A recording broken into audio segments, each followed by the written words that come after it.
നിങ്ങളോട് കൂടെ ആത്മാവോടും കൂടെ.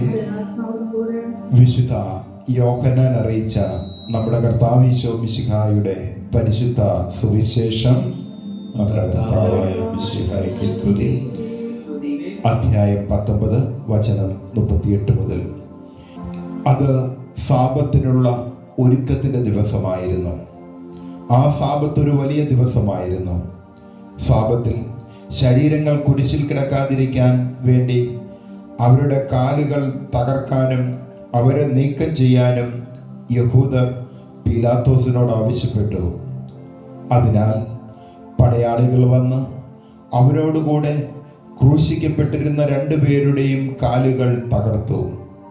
അവർ യേശുവിനെ സമീപിച്ചപ്പോൾ അവൻ മരിച്ചു കഴിഞ്ഞു എന്ന് കാണുകയാൽ അവൻ്റെ കാലുകൾ തകർത്തില്ല. എന്നാൽ പടയാളികളിൽ ഒരുവൻ അവൻ്റെ പാർശ്വത്തിൽ കുത്തം കൊണ്ട് കുത്തി. ഉടനെ അതിൽ നിന്ന് രക്തവും വെള്ളവും പുറപ്പെട്ടു. അത് കണ്ടയാൾ തന്നെ സാക്ഷ്യപ്പെടുത്തിയിരിക്കുന്നു. അവന്റെ സാക്ഷ്യം സത്യമാണ്. നിങ്ങൾ വിശ്വസിക്കേണ്ടതിന് താൻ സത്യമാണ് പറയുന്നതെന്ന് അവൻ അറിയുകയും ചെയ്യുന്നു.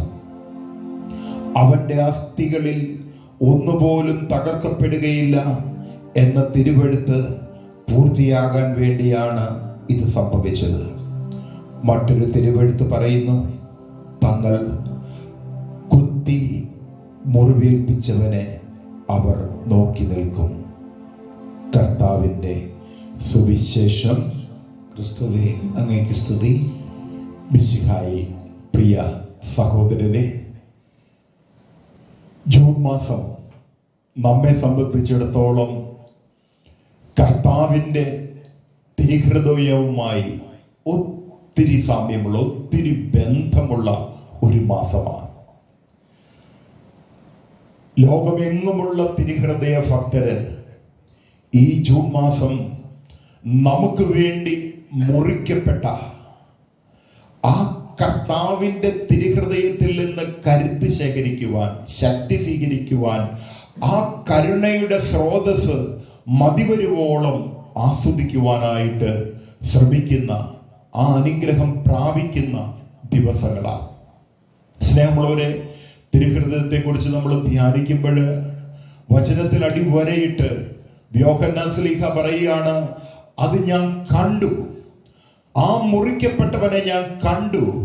ആ തിരുവിലാവിൽ നിന്ന്, ആ തിരുഹൃദയത്തിൽ നിന്ന് നിങ്ങളിലേക്ക് കരുണയുടെ, സ്നേഹത്തിന്റെ, കരുതലിന്റെ ആ തിരുരക്തം ഒഴുകുന്നത് ഞാൻ കണ്ടു. ആ തിരുവിലാവിൽ നിന്ന് ആ ജീവജലത്തിന്റെ നീരുറവ നിർഗമിക്കുന്നത് ഞാൻ കണ്ടു. അത് കണ്ട ഞാൻ തന്നെയാണ് സാക്ഷ്യപ്പെടുത്തിയിരിക്കുന്നത്. നിങ്ങളും വിശ്വസിക്കേണ്ടതിന് ഇതാ ആ സാക്ഷ്യം സത്യമാണ്.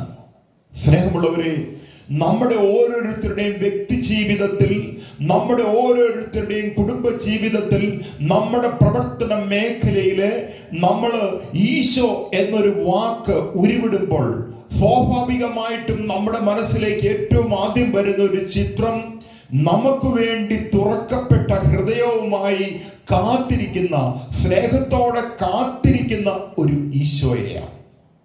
സ്നേഹമുള്ളവരെ, വചനത്തിന്റെ ആരംഭം മുതല്, ഈശോയുടെ പുതിയ നിയമത്തിന്റെ ആരംഭം മുതല് ആ തിരുഹൃദയത്തിന്റെ കരുതൽ ആദിമ ക്രൈസ്തവ സമൂഹം മുതൽ അനുഭവിക്കുന്നുണ്ട്.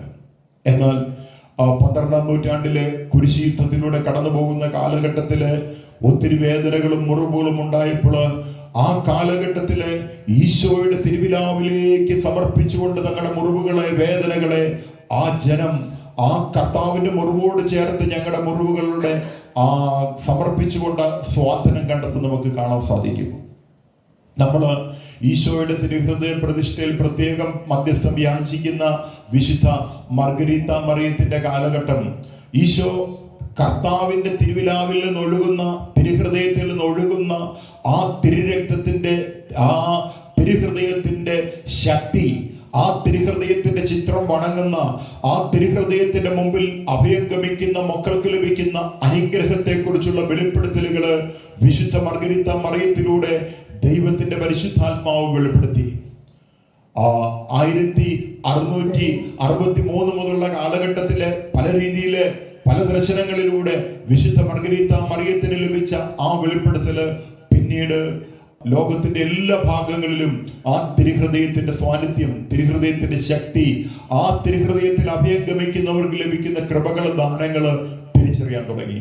അന്ന് തൊട്ട് ഓരോ മക്കളും തങ്ങളുടെ വേദനകള്, ദുഃഖങ്ങള് ആ തിരുഹൃദയ തണലിലേക്ക് സമർപ്പിക്കുക.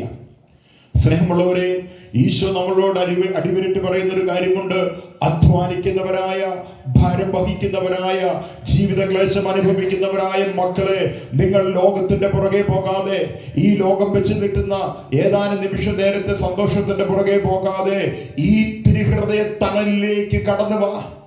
നാം ഓരോരുത്തരും അധ്വാനിക്കുന്നവരാണ്, നാം ഓരോരുത്തരും ജീവിത ക്ലേശം അനുഭവിക്കുന്നവരാണ്, നാം ഓരോരുത്തരും വിവിധ തരത്തിലുള്ള വേദനകൾ അനുഭവിക്കുന്നവരാണ്. ഈ വേദനയിലൂടെ, ഈ ദുഃഖങ്ങളിലൂടെ, ഈ തകർച്ചകളിലൂടെ, ഈ പ്രതിസന്ധികളിലൂടെ കടന്നു പോകുമ്പോൾ നിരാശപ്പെടാതെ, എന്നെ സ്നേഹിക്കുന്ന, എനിക്ക് വേണ്ടി മുറിവുകളേറ്റ എന്റെ കർത്താവ് എന്നെ സ്വാതന്ത്ര്യപ്പെടുത്തുവാൻ, എന്റെ വേദനകളിലേക്ക്, എന്റെ ദുഃഖങ്ങളിലേക്ക്, എന്റെ തകർച്ചകളിലേക്ക് ജീവിക്കുന്നവനായിട്ട് എന്റെ കർത്താവ് കടന്നു വരുന്ന നിമിഷമാണ് ഈ യാഥാർത്ഥ്യം തിരിച്ചറിയുക. എന്റെ നൊമ്പരങ്ങൾ ഏറ്റെടുക്കുന്നവൻ, മുറിവനുഭവിച്ചവന് മുറിവേറ്റവന്റെ വേദന തിരിച്ചറിയും. മുറിവനുഭവിച്ച കർത്താവാണ്, തകർക്കപ്പെട്ട കർത്താവാണ്, നമുക്ക് വേണ്ടി തന്റെ അവസാന തുള്ളി രക്തവും ചിന്തിയ കർത്താവാണ്. ആ കർത്താവ് നമ്മുടെ നൊമ്പരങ്ങൾ ഏറ്റെടുക്കും, നമ്മുടെ വേദനകൾ ഏറ്റെടുക്കും, നമ്മുടെ ദുഃഖങ്ങൾ ഏറ്റെടുക്കും. ആ കർത്താവിൽ ആശ്രയിക്കാം, ആ കർത്താവിന്റെ കരങ്ങളിലേക്ക് നമ്മളെ പൂർണ്ണമായിട്ടും കൊടുക്കാം. ഓ യേശുവേ, നിന്നിൽ ആശ്രയിക്കുന്ന മക്കളുടെ നൊമ്പരങ്ങൾ ഏറ്റെടുക്കുവാൻ, നിന്നിൽ ആശ്രയിക്കുന്ന വേദനിക്കുന്നവരുടെ വേദനകൾ ഏറ്റെടുക്കുവാൻ അവിടുന്ന് നമ്മളെ വിളിക്കുകയാ. അവിടുന്ന് അരുളി ചെയ്യുന്നുണ്ടല്ലോ, ഇപ്പോഴെങ്കിലും ഉപവാസത്തോടും നെടുവീർപ്പോടും കണ്ണുനീരോടും കൂടെ നിങ്ങൾ എന്റെ പക്കലേക്ക് വരിക. ഈ കാലഘട്ടത്തിന്റെ ദുരിതത്തിൽ നിന്ന്, ഈ കാലഘട്ടത്തിന്റെ വേദനകളിൽ നിന്ന്, ഈ കാലഘട്ടത്തിന്റെ പ്രതിസന്ധികളിൽ നിന്ന് കർത്താവ് നമ്മളെ തന്റെ സവിധത്തിലേക്ക് മാടി വിളിക്കുകയാ. സ്നേഹമുള്ളവരെ, നമ്മുടെ കുഞ്ഞുങ്ങൾ കൈവിട്ടു പോകുന്നുണ്ടെങ്കിൽ, നമ്മുടെ യുവതലമുറ ദൈവസ്നേഹത്തിൽ നിന്ന് അകന്നു പോകുന്നുണ്ടെങ്കിൽ, നമ്മളുടെ കുടുംബം പ്രതിസന്ധികളിലൂടെ, പ്രശ്നങ്ങളിലൂടെ കടന്നു പോകുന്നുണ്ടെങ്കിൽ, ഈശോ ഈ നിമിഷം നമ്മളെ വിളിക്കുകയാ. പൊന്നു മക്കളെ, നിങ്ങൾ വാ, എനിക്ക് ഈ ഹൃദയം നിനക്ക് വേണ്ടി തുറക്കപ്പെട്ടിരിക്കുന്ന ഒരു ഹൃദയമാണ്. ഈ ഹൃദയത്തിൽ നിന്ന് ഒഴുകുന്ന ഈ തിരുരക്തത്താൽ നിന്നെ ഞാൻ കഴുകി സംരക്ഷിക്കുകയാണ്. ഈ തിരുവിലാവിൽ നിന്ന് ഒഴുകുന്ന ആ പരിശുദ്ധമായ ജീവജലത്തിന്റെ നീരുറവയിൽ നിന്നെ ഞാൻ കഴുകി വിശുദ്ധീകരിക്കുകയാണ്. നമ്മുടെ കുടുംബത്തിന്റെ പ്രതിസന്ധികളിൽ, നമ്മുടെ കുടുംബത്തിന്റെ വേദനകളിൽ, നമ്മുടെ കുടുംബത്തിന്റെ ദുഃഖങ്ങളിൽ കർത്താവിന്റെ കരങ്ങളിലേക്ക് നമ്മളെ പൂർണ്ണമായിട്ട് വിട്ടുകൊടുക്കാം. തിരുഹൃദയത്തിന്റെ ആ സാന്നിധ്യം നമുക്ക് കൂടുതൽ അനുഭവിക്കാം. നമ്മുടെ കുടുംബങ്ങളിൽ ജീവിക്കുന്ന ഈശോ നാഥനും രക്ഷകനുമായി വാസമുറപ്പിക്കുവാൻ നമുക്ക് പ്രാർത്ഥിക്കാം. അതിനുള്ള കൃപ ദിവ്യകാരുണ്യത്തിൽ നിന്ന് നമ്മുടെ ഈശോയുടെ തിരുഹൃദയം നമുക്ക് ഓരോരുത്തർക്കും പകർന്നു തരട്ടെ എന്ന് നമുക്ക് പ്രാർത്ഥിക്കാം. പിതാവിന്റെയും പുത്രന്റെയും പരിശുദ്ധാത്മാവിന്റെയും നാമത്തിൽ ആമേൻ.